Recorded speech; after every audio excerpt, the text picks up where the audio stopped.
दोस्तों नमस्कार। आप देख रहे हैं वीके नॉलेज इलेक्ट्रिकल। एक नई वीडियो में आपका फिर से स्वागत है। दोस्तों आज की इस वीडियो में हम इलेक्ट्रिकल वायरिंग के महत्वपूर्ण क्वेश्चंस के बारे में बात करेंगे। सभी क्वेश्चन आपको पूरी तरह से व्याख्या करके समझाएंगे। लास्ट तक सभी क्वेश्चन को आप ज़रूर देखना। दोस्तों वायरिंग के बहुत से क्वेश्चंस हमारे पहले से भी अपलोडेड है। प्लेलिस्ट में जा कर के आप उन सभी प्रीवियस अपलोडेड वीडियोज़ को भी ज़रूर देखें। उनमें भी काफ़ी महत्वपूर्ण क्वेश्चन है, क्योंकि हमारा प्रयास रहता है कि क्वेश्चन रिपीट ना हो, हर बार नए क्वेश्चन देने का प्रयास किया जाता है। इसलिए यदि वायरिंग के बारे में आपको सब कुछ समझना है तो आपको सभी वीडियोज़ ज़रूर देखने चाहिए। दोस्तों इस वीडियो के सभी क्वेश्चन लास्ट तक आप ज़रूर देखना। यदि क्वेश्चन पसंद आ जाए तो वीडियो को लाइक ज़रूर कर देना, अपने दोस्तों को आगे इसे फॉरवर्ड ज़रूर करना। आप हमारे चैनल पर नए हैं तो दोस्तों चैनल को सब्सक्राइब ज़रूर करें। आगे जितना हो सकता है सोशल मीडिया पर इस वीडियो को आप शेयर करें। चलिए दोस्तों आगे बढ़ते हैं। आज के क्वेश्चन नंबर 1 की हम बात करें तो क्वेश्चन हिंदी और इंग्लिश दोनों में है, आप आसानी से इसे समझ पाएंगे। आज का हमारा नंबर 1 सवाल है कि बाहरी आग और यांत्रिक चोट से सबसे सुरक्षित वायरिंग कौन सी है। बड़ा सिंपल है दोस्तों, बाहरी आग और यांत्रिक चोट नहीं लगती तो वो है कंसील्ड वायरिंग। इसको डक्ट वायरिंग के नाम से भी जानते हैं, हिंदी में गुप्त वायरिंग बोलते हैं। वर्तमान में सबसे अधिक इसी का उपयोग हो रहा है। वैसे इसको अंडरग्राउंड कंड्यूट पाइप वायरिंग भी कहा जाता है। क्वेश्चन का आंसर अपना बी रहेगा, कंसील्ड वायरिंग बोलेंगे। नेक्स्ट हमारा क्वेश्चन है, निम्न में से कौन सी वायरिंग अस्थायी उपयोग के लिए की जाती है। देखिए वायरिंग का टेम्परेरी उपयोग है तो टेम्परेरी वायरिंग दो ही तरह की होती है।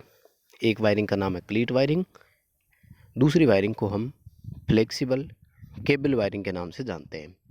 टेम्परेरी यूजेज के लिए क्लीट वायरिंग सबसे अधिक काम में लेते हैं, जबकि केसिंग कैपिंग, कंसील्ड और बेटन ये तीनों परमानेंट यानी स्थायी वायरिंग का प्रकार है।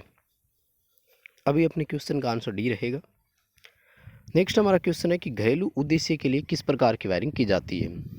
दोस्तों ऑफिशियल यूज की मैं बात करूं या डोमेस्टिक पर्पज़ की मैं बात करूं तो सबसे ज़्यादा हम कंड्यूट पाइप वायरिंग का ही उपयोग करते हैं। पहले सरफेस कंड्यूट वायरिंग सबसे ज़्यादा काम में ली जाती थी, आजकल अंडरग्राउंड कंड्यूट पाइप वायरिंग उपयोग में ली जा रही है। वर्तमान में अंडरग्राउंड कंड्यूट पाइप वायरिंग ही सबसे ज़्यादा देखने को आपको मिलेगी। नेक्स्ट हमारा सवाल है कि बेटन वायरिंग में केबल को अपने स्थान पर दृढ़ता से क्लिप करने के लिए हम किसका उपयोग करते हैं। दृढ़ता से क्लिप करना है तो हम वहाँ पर क्लिप का ही उपयोग करते हैं। बेटन लकड़ी की चपटी फट्टियाँ होती है और इनके ऊपर अपन सीधे केबल डाल देते हैं। पीतल के बने लिंक क्लिप होते हैं जिनके माध्यम से बेटन के ऊपर तारों को रोका जाता है। क्वेश्चन का आंसर अपना सी होगा। नेक्स्ट हमारा क्वेश्चन है कि निम्न में से कौन सा कंड्यूट का प्रकार नहीं है। दोस्तों वैसे कंड्यूट हार्ड प्रकार का भी होता है, फ्लेक्सिबल प्रकार का भी होता है, पीवीसी का भी होता है, आयरन का भी होता है। तो फ्लेक्सिबल और हार्ड हो गए। उसके बाद में यदि लेयर के अकॉर्डिंग बात की जाए तो पतली लेयर का आता है, थिक लेयर यानी मोटी भित्ति प्रकार का कोई कंड्यूट नहीं होता है। क्वेश्चन का आंसर अपना डी होगा। नेक्स्ट हमारा क्वेश्चन है कि दिए गए तरीके में से वायरिंग के उस प्रकार का चयन करें जिसमें कम से कम जोड़ हो। देखिए वायरिंग में यदि हम लूप सिस्टम का उपयोग करते हैं, यानी एक ही जगह से दूसरी जगह के लिए यदि हम लूप निकाल लेते हैं तो हमें किसी प्रकार के जॉइंट लगाने की आवश्यकता नहीं होगी। इसलिए लूपिंग मेथड जो है इसमें सबसे कम जॉइंट होते हैं। सी उत्तर अपना सही रहेगा। अगला हमारा सवाल, निम्न में से कौन सी वायरिंग प्रणाली चयन करने में प्रयुक्त मानदंड नहीं है, यानी एक स्टैंडर्ड अपन बोल सकते हैं कि क्राइटेरिया नहीं है, जिसकी ज़रूरत नहीं है वायरिंग सिलेक्ट करते समय। तो ऑप्शन से ही पता लग गया होगा आपको, नंबर ऑफ फैमिली मेंबर यानी परिवार के सदस्य संख्या की जो है वो वायरिंग का चयन करते समय कोई मायने नहीं रखता, जबकि उसकी सुरक्षा, उसकी लागत, उसकी दिखावट, इन सब की हमें सोचना होता है, विचार करना होता है। अगला हमारा सवाल है कि पावर सब सर्किट में जब कॉपर का चालक हो तो साइज से कम नहीं होना चाहिए। देखिए पावर जब सब सर्किट की मैं बात करूं तो कॉपर जो है वो 1.5 mm का और एल्यूमिनियम जो है वो 2.5 mm स्क्वायर का कम से कम होना चाहिए। वहीं लाइट एंड फैन के लिए यदि मैं बात करूं तो कॉपर 1 mm का और एल्यूमिनियम 1.5 mm स्क्वायर का होना चाहिए। अगला हमारा सवाल है कि पावर और कंट्रोल वायरिंग जो होती है वो अलग अलग रेसवेज में होती है। रेसवे बोलते हैं जिनमें केबल डाले जाते हैं, जैसे केसिंग कैपिंग होती है, उसमें जैसे केसिंग होती है ना, उस तरह की होती है, उसको रेसवे बोलते हैं। और उसमें अपन केबल डालते हैं, तो कंट्रोल वाली जो केबल होती है वो अलग डाली जाती है और पावर वाली अलग। इसका कारण क्या है? इसका कारण ये है कि जब करंट फ्लो होता है तो एक दूसरे में चुंबकीय क्षेत्र होता है, तारें एक दूसरे को क्या प्रभावित करना शुरू कर देती है, जिसको अपन रेडियो इंटरफेरेंस बोलते हैं। तो रेडियो इंटरफेरेंस ना हो, यानी एक दूसरे से वो प्रभावित ना हो, इसके लिए अपन यूज करते हैं। अगला हमारा सवाल है कि 240 वोल्ट एक सप्लाई में वोल्टेज का मान है, मिनिमम एक्सेप्टेबल वोल्टेज का मान कितना है? देखिए भाई, लो और मीडियम वोल्टेज की जो सप्लाई वोल्टेज होती है उसमें लगभग 5% का टॉलरेंस एक्सेप्ट होता है, यानी 5% का उतार चढ़ाव मान्य है। 5% वोल्टेज कम या 5% अधिक भी हो सकती है। 240 का जब आप 5% देखेंगे तो 12 वोल्ट आएगा, यानी 240 से 12 वोल्ट कम हो सकते हैं, यानी 228 वोल्ट तक यदि हमें प्राप्त होते हैं तो वो एक्सेप्टेबल वोल्टेज मानी जाती है। वहीं मैक्सिमम की बात करें तो 250 वोल्ट जो है वो मैक्सिमम भी है, यानी अधिकतम वोल्ट अगर पूछ लेते हैं अपन से तो फिर अपन 252 वोल्ट करते इसका।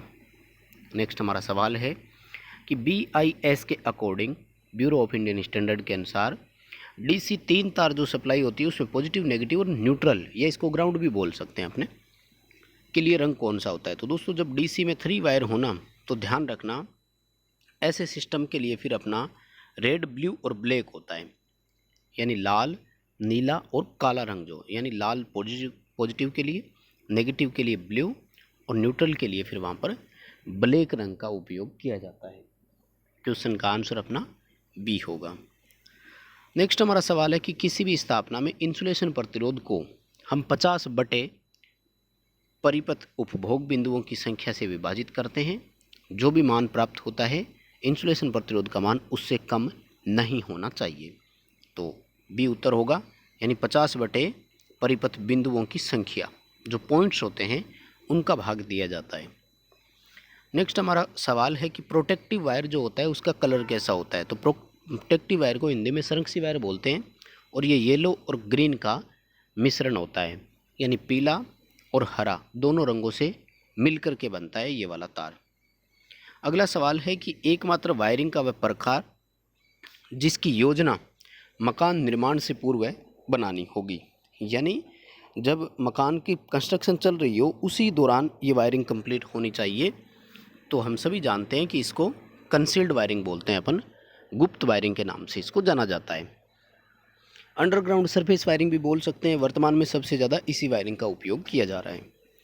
अगला सवाल है कि वैद्युतिक वायरिंग जो होती है इसकी अधिष्ठापना में जिस वैद्युतिक नियम का अनुपालन किया जाता है वह नियम कौन सा है? तो वो इंडियन इलेक्ट्रिसिटी रूल 1956 का है। अच्छा क्वेश्चन है दोस्तों, याद रखें, कई बार ये कंपटीशन एग्ज़ाम में आ चुका है, अलग अलग एग्ज़ाम में देखने को मिला है ये question, Indian electricity rule 1956। Next हमारा सवाल, एक पैनल में जो एसेसरीज होती है वो किसकी बनी होती है? दोस्तों पैनल की सामग्री जो है ना वो PVC की है, जैसे केबल टाई हो गया बांधने के लिए वगैरह की बात करें अपन, बी ऑप्शन की ओर जाएंगे। अगला सवाल है कि जब सीढ़ियों की वायरिंग में एक लैंप को 3 या अधिक जगह से कंट्रोल करना हो तो हमें किस स्विच का उपयोग करना होगा? बहुत आसान क्वेश्चन है, इंटरमीडिएट स्विच लगेगा। 3 या अधिक जगह से जब कंट्रोल, अगर 2 ही जगह से कंट्रोल करना हो तब तो 2 टू वे स्विच काफ़ी है, लेकिन 3 या अधिक जगह से कंट्रोल करना है तो बीच में एक इंटरमीडिएट हमें ज़रूर लगाना होगा। अगर 4 जगह से कंट्रोल करना है तो बीच वाले दोनों इंटरमीडिएट होंगे, फर्स्ट और लास्ट जो है वो टू वे स्विच ही होंगे। नेक्स्ट हमारा सवाल है कि वैद्युतिक वायरिंग में केबल का चयन करते समय निम्न में से किस मापदंड पर विचार नहीं किया जाता? यानी अब वायरिंग का हमें क्या करना है? केबल का चूज करना है। तो देखिए किस वोल्टेज के लिए उपयोग करेंगे, सबसे महत्वपूर्ण कारक है कंडक्टर मटेरियल, यानी उसमें कोर कैसी है, भाई एल्यूमिनियम का है कि कॉपर का है। अर्थिंग पॉइंट इसके लिए कोई महत्व नहीं रखेगी। नंबर ऑफ कोर जरूर महत्व रखती है, भाई 3 कोर की है कि 4 कोर की है कि 5 कोर की है। तो क्वेश्चन का आंसर अपना सी हो जाएगा। अर्थिंग जो है इसकी ज़रूरत हमें नहीं है। अगला हमारा सवाल है कि पेंच का उपयोग किए बिना किसी भी पैनल बोर्ड में एमसीबी, ओवरलोड रिले इत्यादि को माउंट करने के लिए जिसका उपयोग करते हैं उसका नाम क्या है? बहुत आसान क्वेश्चन है दोस्तों, डिन रेल बोलते हैं इसको। ठीक है, एक ऐसे पीवीसी चैनल जैसी सी होती है जिस पर सीधे सीधे अपन ओवरलोड और इन सब को लगा देते हैं। नेक्स्ट हमारा सवाल है कि निम्न में से कौन सा डायग्राम तार और केबल का अनुमान लगाने के लिए उपयोग में लेते हैं? तो ये वायरिंग डायग्राम होता है। लेआउट ग्राहक के अनुमोदन के लिए होता है। इंस्टॉलेशन डायग्राम होता है कि पूरा तरह से निर्माण होने के बाद वायरिंग कैसा दिखाई देगा। और स्कीमेटिक डायग्राम को कनेक्शन डायग्राम भी बोलते हैं। ये इलेक्ट्रीशियन की समझ के लिए होता है कि उसको कनेक्शन कैसे कैसे करने हैं, तार कैसे कैसे जोड़े जाने हैं। लाइट एंड फैन सब सर्किट में लोड और कंज्यूमिंग पॉइंट पूछा है तो बहुत ही आसान है। 800 वाट और 10 उपभोग बिंदु मैक्सिमम हो सकते हैं, इससे अधिक नहीं होने चाहिए। अगला सवाल, कंटिन्यूस बस बार के लिए किस वायरिंग सामग्री का उपयोग करेंगे? दोस्तों सवाल ये है कि कंटिन्यूस बस बार का मतलब होता है कि जैसे किसी एमसीसी की हो गई, किसी पैनल की हो गई, तो ऐसे में एल्यूमिनियम ऑप्शन की ओर हमें जाना है। ध्यान रखिए, कंटिन्यूस बस बार का जब सवाल आए तो एल्यूमिनियम ऑप्शन की ओर ही जाना है। वैसे बस बार के लिए एल्यूमिनियम और कॉपर दोनों का उपयोग किया जाता है। आगे सवाल पूछा कि स्विच को फर्श से कितना ऊपर लगाना चाहिए? तो लगभग 1.5 मीटर की हाइट पर होता है। इजी क्वेश्चन है, ये आपने पहले भी किए होंगे। अगला सवाल पूछा कि न्यूट्रल तार के रंग के बारे में कौन सा गलत स्टेटमेंट कौन सा है? देखिए, 4 कोर की अगर केबल हो तो न्यूट्रल उसमें ब्लैक का ही होगा। रेड, येलो, ब्लू ये तीनों फेज के लिए होंगे। 3 कोर फ्लेक्सिबल केबल अगर हो तो उसमें न्यूट्रल हमेशा ब्लू कलर का होता है। रेसवे वायरिंग में न्यूट्रल का तार रंग जो है वो वाइट या ग्रे कलर का होता है। तो इनमें से कोई भी गलत नहीं है, ये तीनों सही है। दोस्तों इस क्वेश्चन को अच्छे से याद रखें, यानी न्यूट्रल तार का रंग कैसा कैसा हो सकता है, हमें ये सीखने को मिलेगा। आगे सवाल है कि बेटन लगाते समय स्क्रू के बीच में दूरी कितनी होनी चाहिए? तो 75 सेंटीमीटर की दूरी 2 स्क्रू के बीच में होनी चाहिए बेटन जब अपन लगा रहे हैं। बी ऑप्शन रहेगा। बस दोस्तों यही थे आज के